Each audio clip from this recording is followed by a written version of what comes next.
ఈ వీడియో ఎవడైనా కానీ టైంపాస్ చూస్తే స్కిప్ చేయి, నాకు అవసరమే లేదు. లేదు మా కుటుంబం కోసం నేను ఏదో ఒకటి చెయ్యాలా, మాసాలా, కష్టపడాలంటే మాత్రమే చూడు.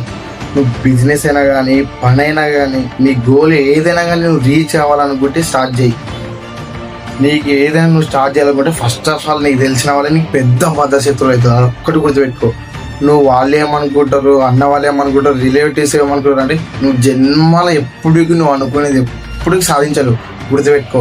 నువ్వు ఒక్కసారి వీళ్ళని ఇగ్నోర్ చేసి నువ్వు కానీ ఒక్కసారి స్టెప్ వేసినావు అనుకో, బయట ప్రపంచం మీద లక్షల వందల మంది ఉండరు. వాళ్ళు యాక్సెప్ట్ చేస్తారు. నీ టాలెంట్ ఏందో వాళ్ళు గుర్తిస్తారు. గుర్తుపెట్టుకో. జస్ట్ నీకు తెలిసిన ఒక 1500-2000 మందికి ఎట్లా భేదపడతావమ్మా నాకు అర్థం కాదు. నువ్వు ఆపదలు ఉన్నప్పుడు నీ కుటుంబానికి కానీ నీకు ఎవ్వరు సాయం చేయడు. అదొక్కటి గుర్తుపెట్టుకో. నువ్వు ఇంత చెప్పినా కూడా వాళ్ళు ఏమనుకుంటారు, వీళ్ళేమో అనుకుంటారు అంటే నువ్వు ఎప్పటికి మారవు. అదే బతికే బతావు. నిన్ను ఎవ్వడు మార్చలేడు. లేదు నేను చెప్పిన దాంట్లో కొంచెమైనా నిజం ఉందంటే నువ్వు కంటెంట్ పక్క ఏదైనా కానీ స్టార్ట్ చేస్తావు.